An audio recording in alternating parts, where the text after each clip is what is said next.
ኢትዮጵያ የመከላከያ አቅሟን የምታጎለብተው ትናንሽ አቅም ይዘው ለሚሳሳቱ ኃይሎች ብዙ ጊዜ ሰጥተው እንዲያስቡ ለማስቻል እንደሆነ ጠቅላይ ሚኒስትር አብይ አህመድ ተናገሩ። ዝርዝሩን በመረጃችን ይዘናል። በሌላ መረጃ የኤሌክትሪክ ታሪፍ በድጋሜ ዋጋ ጭማሪ ሊደረግበት እንደሆነ ሪፖርተር ያወጣው መረጃ የተሳሳተ እንደሆነ ተቋሙ አስታወቀ። የወንጀል ቅጣት አወሳሰብ መምሪያ ሊሻሻል እንደሆነም ተጠቁሟል። ዝርዝሩ ተዘጋጅቷል። ወደ ሌላኛው ዘገባችን ስናልፍ የአዲስ አበባ ከተማ አስተዳደር በከተማው ጎዳናዎች ላይ የሚካሄዱ መደበኛ ያልሆኑ ንግዶችን ለመቆጣጠር የሚያስችለውን ረቂቅ ደንቦች በዛሬው ዕለት አጽድቋል። እነዚህና ሌሎች ከሀገር ውስጥ ከውጭ የተሰሙ አጫጭር ዘገባዎችን በዚህ መረጃ ሰዓት አካተናል። ሰላም ጤና ስጥልኝ። በመላው ዓለም የምትገኙ የተከበራችሁ የዩቲዩብ ቻናላችን ቤተሰቦች ለሰዓቱ ወደ ያዝንላችሁ መረጃዎች እናልፋለን። አብረን እንከታተለው።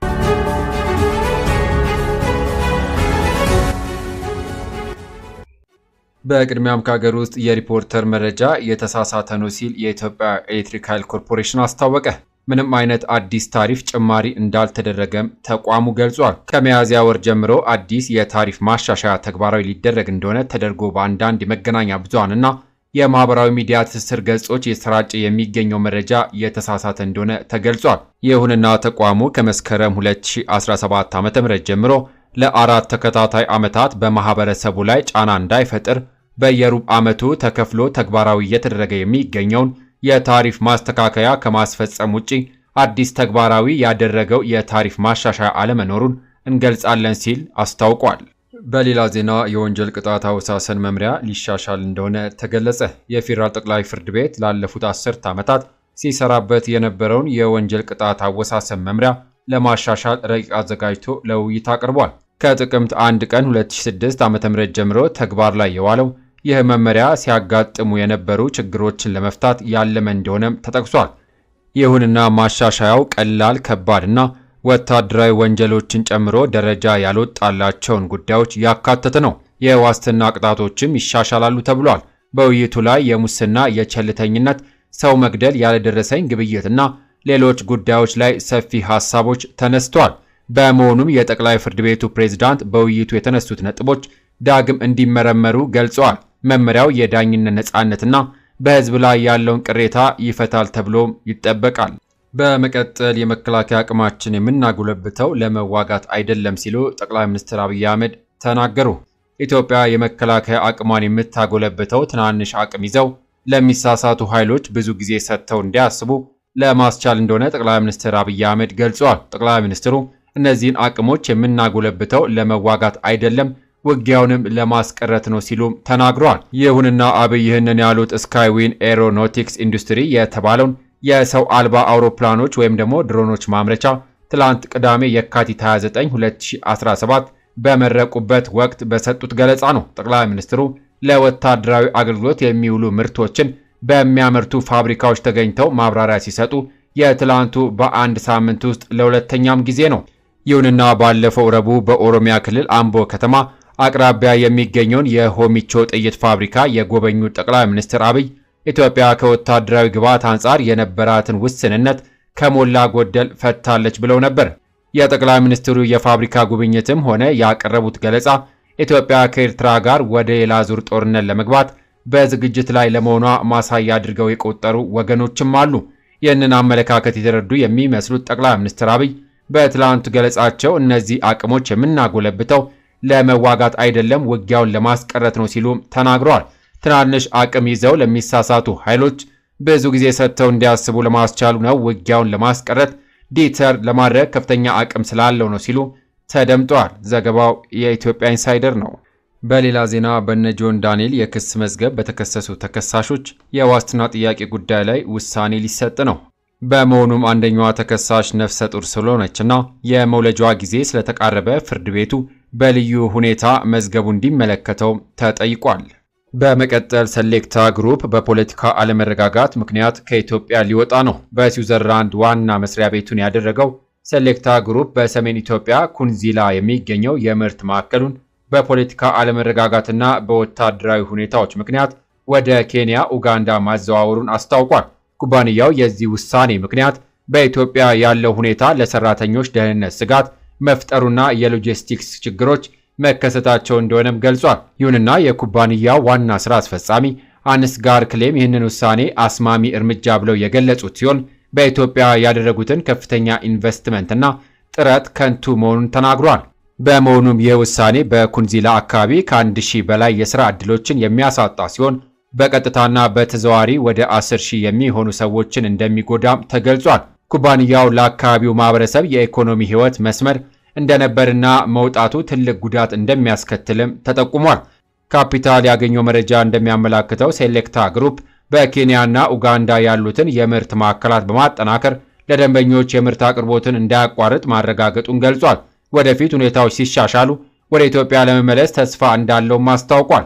ይህ በእንዲህ እንዳለ ሴሌክታ ግሩፕ በዓለም አቀፍ ደረጃ ግንባር ቀደም የሆነ የአበባና የጌጣጌጥ ጽዋት አምራች ኩባንያ መሆኑ ይታወቃል። በመጨረሻም ከውጭ ሩሲያ በፈጸመቻቸው መጠነ ሰፊ ጥቃት 25 ሰዎች ሕይወታቸው ማለፉ ዩክሬን ባለሥልጣናት አስታወቁ። ሩሲያ ባሳለፍነው አርብ ከባድ የተባለውን የሚሳኤልና የድሮን ጥቃት መፈጸሟን ተከትሎ ነው የሰዎች ሕይወት ያለፈው። ይሁንና በጣም አስከፊ ጥቃት ከተባለው ውስጥ ባሳለፍነው አርብ በዶኔትስክ ክልል ዶብሮፒሊያ ከተማ ውስጥ የተፈጸመው ነው ተብሏል። ይሁን እንጂ በሁለት ባለስቲክ ሚሳኤሎችና በ8 የመኖሪያ ሕንፃና የገበያ ማዕከል ላይ በተፈጸመው ጥቃት ቢያንስ 11 ሰዎች ሕይወታቸው ማለፉን የዩክሬን ባለሥልጣናት አስታውቋል። በመሆኑም የአደጋ ጊዜ ሰራተኞች ጥቃቱ በተፈጸመበት ስፍራ ላይ ከደረሱ በኋላ ሩሲያ ሌላ ጥቃት የፈጸመች ሲሆን ፕሬዝዳንት ዘለንስኪ ጥቃቱ ሆን ብሎ የተፈጸመና የሩሲያ ግብ አሁን እንዳልቀየረ የሚያሳይ ነው ብሏል። በዚያ በዶኔትስክ ክልል አርብና ቅዳሜ በተፈጸመው ሌሎች ጥቃት 13 ሰዎች ሕይወታቸው ማለፉ የአካባቢ ባለሥልጣናት ተናግረዋል። ይሁንና ሩሲያ በኦዴሳ ክልልም ጥቃት የፈጸመች ሲሆን የጥቃት በ3 ሳምንት ውስጥ ለ7ኛ ጊዜ በአካባቢው ኢነርጂ መሠረተ ልማት ኢላማ በማድረግ የተፈጸመ መሆኑን ባለሥልጣናቱ አስታውቋል። አሜሪካ ለዩክሬን ወታደራዊ ድጋፍና የስለላ መረጃዎችን ማቅረብ ማቆሟን ተከትሎ ሩሲያ በዩክሬን ላይ የምትፈጽመውን ጥቃት አጠናክራ ቀጥላለች። የሩሲያ ዩክሬን ጦርነት ከተጀመረ 3 ዓመታትን ያስቆጠረ ሲሆን ጦርነቱ በሰላም ስምምነት ለመቋጨት ከፍተኛ ጥረት እየተደረገ እንደሚገኝም ተገልጿል። ይህ በእንዲህ እንዳለ የዩክሬንና የሩሲያን ጦርነት ለማስቆም ቃል በገቡት ትራምፕ የሚመራው የአሜሪካ አስተዳደር ከሩሲያ ጋር ንግግር ማድረግ መጀመሩም ተገልጿል። በቀጣይ ዲሞክራቲክ ኮንጎ የአማጽያን መሪዎችን ለጠቆመኝ $5 ሚሊዮን እሰጣለሁ አለች።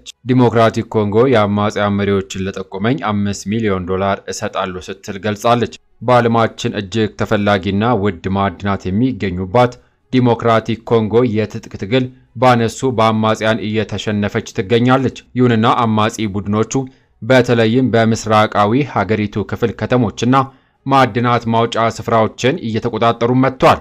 ይሁን እንጂ ጎረቤት ሀገር የሆነችው ሩዋንዳ አማጽያኑን ትደግፋለች የሚል ክስ ከኪንሻሳ እየተነሳባት ሲሆን ኪጋሊም የቀረቡባትን ክስ ውድቅ አድርጋለች። ይሁንና የመንግስታቱ ድርጅት ባለሙያዎች ባሳለፍነው ዓመት ባወጡት ሪፖርት 4000 የሩዋንዳ ወታደሮች M23 የተሰኘውን አማጺ ቡድን ተቀላቅለው እየደገፉ እንደሆኑም ገልጿል። ይሁንና አማጺ ቡድኖቹ በቅርቡ ቡካቮና ጎማ የተሰኙ ከተሞችን የተቆጣጠሩ ሲሆን ዓላማቸው በትጥቅ ትግል አማካኝነት የሀገሪቱ መንግስት የመጣል ውጥን እንዳላቸው በይፋ ተናግረዋል። በምርጫ ስልጣን የተቆጣጠረው የፕሬዝዳንት ተሸኪድ መንግስት በበኩሉ የኮንጎ ወንዝ ጥምረት በሚል የትጥቅ ትግል እያደረገ ያለውን ቡድን 3 መሪዎች ያሉበትን ለጠቆመ $5 ሚሊዮን ካሳ ከፍላለውም ብሏል። የቀድሞ የሀገሪቱ ምርጫ ኮሚሽን ኃላፊ የነበሩት ኮሎኔል ናናጋ የጥምረቱ መሪ ሆነው የተመረጡ ሲሆን በሀገሪቱ መንግስት የእስር ማዘዣ ወጥቶባቸዋል። ይሁን እንጂ የዲሞክራቲክ ኮንጎ ፕሬዝዳንት ፊሊፒ ተሸከዲ አሜሪካ በሩዋንዳና አማጺ ቡድኖች ላይ ጫና እንድታደርስ የዲፕሎማሲ ጥረት ከማድረግ ባለፈ ተጨማሪ ድጋፍ እንድታደርግም ጠይቋል። አማጺ ቡድኖቹን ለመደምሰስም የአሜሪካ መንግስት ድጋፍ የሚያደርግ ከሆነ ከሀገሪቱ ማዕድናት ተጠቃሚ ልትሆን እንደምትችልም እንደ አማራጭ ቀርቦለታል ሲል ቢቢሲ ዘግቧል። በሌላ ዜና የአሜሪካ ጤና ሚኒስቴር ስራቸውን በፈቃዳቸው ለሚለቁ ሰራተኞች $25,000 የአንድ ጊዜ ክፍያን አቀረበ። ሲቢኤስ ጉዳዩን በቅርብ ርቀት የሚያውቁ ምንጮችን ጠቅሶ እንደዘገበው ስራቸውን በፈቃደኝነት ለሚለቁ ሰራተኞች የሚቀርበው ክፍያ እስከ መጋቢት 5 ድረስ እንደሚቆይም ገልጿል። የአሜሪካ ጤና ሚኒስቴር ከ80,000 በላይ ሰራተኞች እንዳሉት የብሮድካስተሩ ዘገባ አመላክቷል። በተመሳሳይ የአሜሪካ የማህበራዊ ዋስትና አስተዳደር በፈቃደኝነት ከሥራ ለሚሰናበቱ ሰራተኞች $25,000 የካሳ ክፍያን አቅርቧል። ይሁንና የትራምፕ አስተዳደር በጥር ወር መገባደጃ በገዛ ፈቃዳቸው ስራ ለመልቀቅ ለተስማሙ የመንግስት ሰራተኞች የ8 ወር የሥራ ስንብት ክፍያ እንዳቀረበና 10 በመቶ የሚሆኑት የፌዴራል ሰራተኞች ክፍያውን ይቀበላሉ ተብሎ እንደሚጠበቅም በዚህ መንግስት በቢሊዮን የሚቆጠር ዶላር እንደሚያድን ኤንቢሲ ዘግቧል።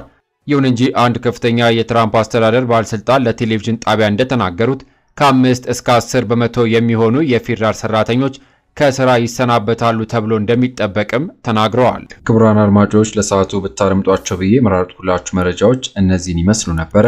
ሌሎች ሀገራዊ ወቅታዊ ታማኝ መረጃዎች አዘረስ ሚዲያ ኒውስን በመከታተል ተጨማሪ መረጃዎችን ማግኘት ትችላላችሁ። ከሰዓታት በኋላ በሌሎች በአዲስ መረጃዎች እስከምንገናኝ በያለንበት የዓለም ዳርቻ ቸር እንቆይ።